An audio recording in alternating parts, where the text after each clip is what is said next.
2 மணி நேரம் ரகசிய ஆலோசனையில் ஈடுபட்ட எடப்பாடி அதிர்ச்சியில் அரசியல் களம். நண்பர்களே, நம்ம அதிமுக தொண்டர்களாக இருந்தீங்க அப்படின்னா மறக்காம நம்ம சேனலை சப்ஸ்கிரைப் பண்ணிட்டு இந்த வீடியோக்கு ஒரு லைக் பண்ணிருங்க.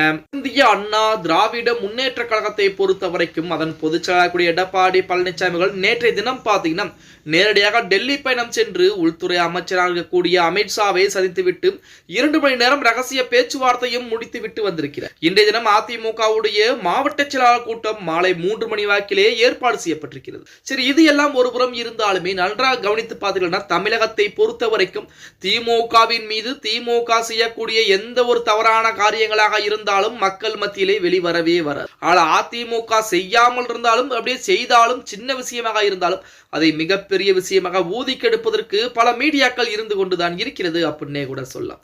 அப்படித்தான் நமது எடப்பாடி பழனிசாமி கூட்டணி பற்றின இழுபறி என்பது நீடித்துக் கொண்டிருக்கிறது. பாஜக கூட்டணியில் இருந்து வெளியேறப் போகிறார், அதன் காரணமாகத்தான் டெல்லி பயணம் எல்லாம் மேற்கொண்டிருக்கிறார் என பல தவறான தகவல்கள் எல்லாம் இடம்பெற்றுக் கொண்டுதான் இருக்கின்றன.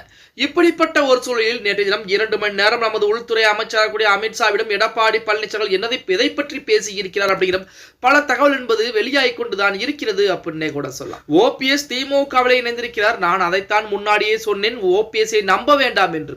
அதன் காரணமாக அவர் திமுகவில் இணைந்து விட்டார். அவரால் நமக்கும் சரி திமுகவிற்கும் சரி எந்த ஒரு பயனும் கிடையாது என எடப்பாடி பழனிசாமி சொல்லி இருக்கிறார்.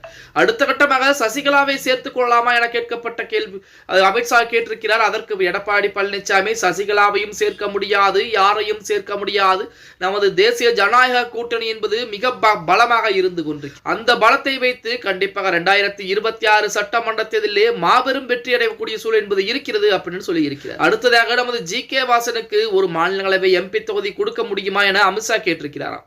அதற்கு எடப்பாடி பழனிசாமி வாய்ப்புகள் என்பது கிடையாது, ஒன்று பாமக அன்புமணிக்கும் இன்னொன்று அதிமுகவிற்கும் தான் கண்டிப்பாக மாநிலங்களவை எம்பி தொகுதி என்பது கொடுக்கப்பட முடியுமே தவிர ஜி.கே. வாசனுக்கு இந்த முறை எங்களால் எதுவும் செய்ய முடியாதுன்னு எடப்பாடி பழனிசாமி கையை வைத்து விட்டார். அது மட்டுமல்லாமல் திமுகவிற்கு உதவி செய்யக்கூடிய அதாவது ஐஏஎஸ் ஐபிஎஸ் அதிகாரிகளாகட்டும் அதே போல மிகப்பெரிய பணம் படைத்த அந்த நபர்கள் திமுகவிற்கு பண ரீதியாக உதவி செய்யக்கூடிய அந்த நபர்களாகட்டும் அவர்களுடைய பெயர்களையும் ரகசியமாக ஒரு ஃபைலை கொண்டு சென்று உள்துறை அமைச்சராக கூடிய அமித்ஷாவிடம் எடப்பாடி பழனிசாமி கொடுத்திருப்பதாக செய்திகள் என்பது வெளியாகிக் கொண்டு, அதாவது அதிலே அந்த ஃபைலிலே பார்த்தீங்க அப்படின்னா எந்தெந்த அமைச்சரின் மீது குற்றச்சாட்டு இருக்கிறது, எந்தெந்த அமைச்சர் எவ்வளவு ஊழல் செய்திருக்கிறார், அது மட்டுமல்லாமல் திமுகவிற்கு ஆதரவாக இருக்கக்கூடிய பல நபர்கள் எவ்வளவு ஊழல்கள் என்பது செய்திருக்கிறார்கள் என பல முக்கியமான புள்ளியுடைய பெயர்கள் அடங்கிய பட்டியலும் அந்த ஃபைலில் இருந்திருக்கிறது. அதிலே ஐஏஎஸ் ஐபிஎஸ் மிகப்பெரிய செல்வந்தர்கள் திமுகவிற்கு உதவி செய்யக்கூடிய நபர்கள் என நிறைய நபர்களுடைய பெயர் என்பது இடம்பெற்றிருக்கிறது அப்படின்னே கூட சொல்லலாம். இந்த பிரச்சனை என்பது வரக்கூடிய நாட்களிலே மிகப்பெரிய அளவில் எதிரொலிக்கப் போகிறது அப்படிங்கிற மாதிரி செய்திகள் எல்லாம் இணையதளங்களிலே உலா வந்து கொண்டுதான் இருக்கிறது. பொறுத்து வந்து பார்க்கலாம். ஓகே கைஸ், வீடியோ பிடிச்சிருந்தா மறக்காம லைக் அண்ட் சப்ஸ்கிரைப் பண்ணிக்கங்க.